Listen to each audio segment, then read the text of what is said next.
Hey, I'm Susanna Lanier, actor and acting coach for over 25 years. I'm Jess Greenberg, casting director for over 10 years. We're here to help you navigate this crazy, creative, and sometimes chaotic journey into the film and television world. We share our insights as to what works. And invite some pretty spectacular guests to share more ideas to move you on your journey. So without further ado, let's get into the show.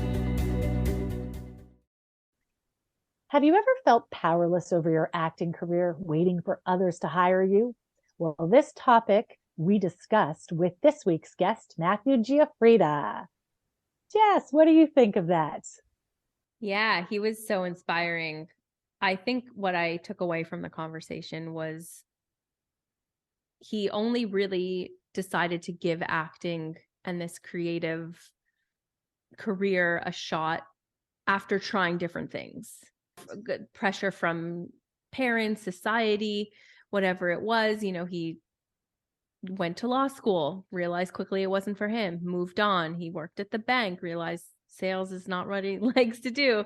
He moved on. And I think that the speed at which he quickly realized things weren't for him and moved on, and without feeling like sad or defeated by it, it was more just trying different things, realizing quick it wasn't working, and figuring out what's next.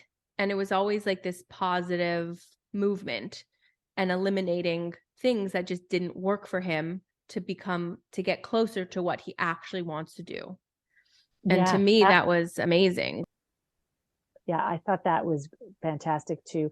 And that he said he knew he wanted to be an actor from a young age. And so he decided after he stopped working at the bank and stopped, let go of law school, and he decided, I'm going to do this. Then he realized he couldn't stand waiting around for gigs to show up. So he created his own social media following and characters and comedy skits. And so he did that. Mm-hmm. And I just thought what I loved about him, I was like, he's just not a guy who waits around wondering. He's just like, okay. So of course he still has the agent. He's still doing the auditions and all that, but he's also creating his own work every day with these comedy skits. And then, which you guys are going to hear on Thursday, he talks about the shorts he does following a more dramatic pursuits, because he's interested in that as well.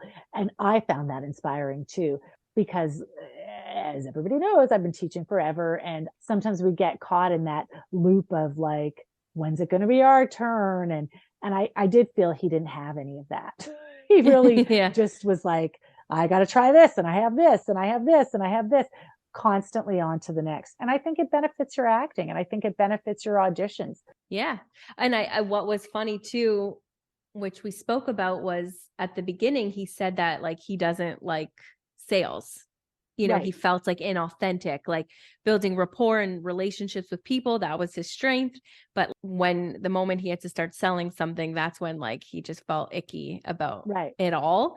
And what we realized after speaking to him was that he actually doesn't have to try and sell himself, because he has some partnerships or brand deals that people are approaching him, and he actually doesn't have to go out and sell himself in that traditional way. And I thought that was so interesting, and that it's something that he didn't like doing, and he doesn't have to do it.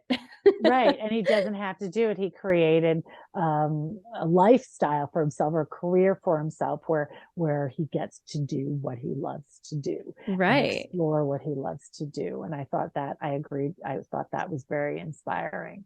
Yeah. And that he's doing what he loves, and he's attracting sales, but just in a way that feels more aligned with him.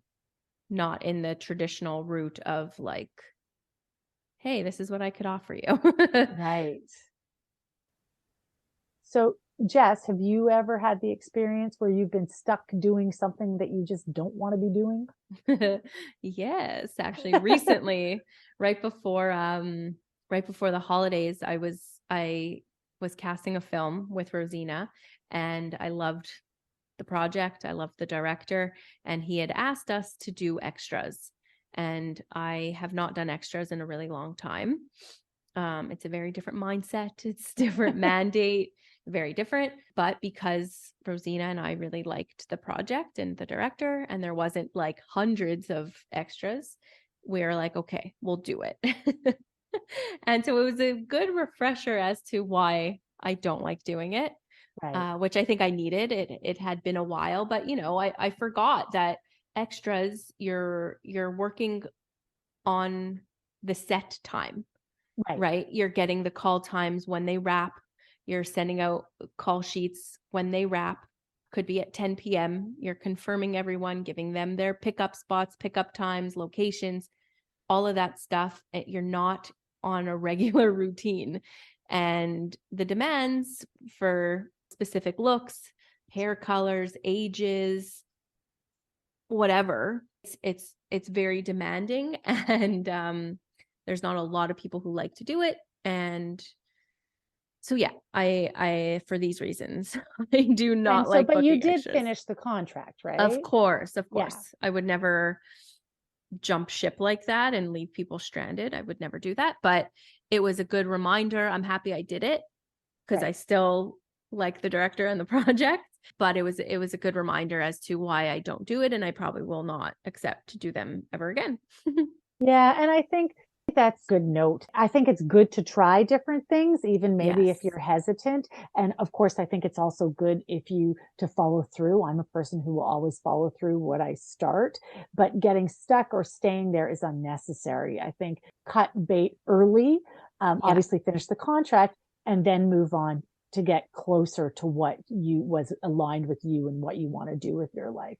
And I think sometimes too, doing stuff that trying something and then realizing it's not for you will help you focus on getting more of what you want. So I Yeah. think I don't think it's a bad thing. I think it's staying stuck is a bad thing. I think trying stuff you don't like and then move and then cutting, like, don't stay there for years, finish the contract 2 3 weeks and then move on. I think that's really good too.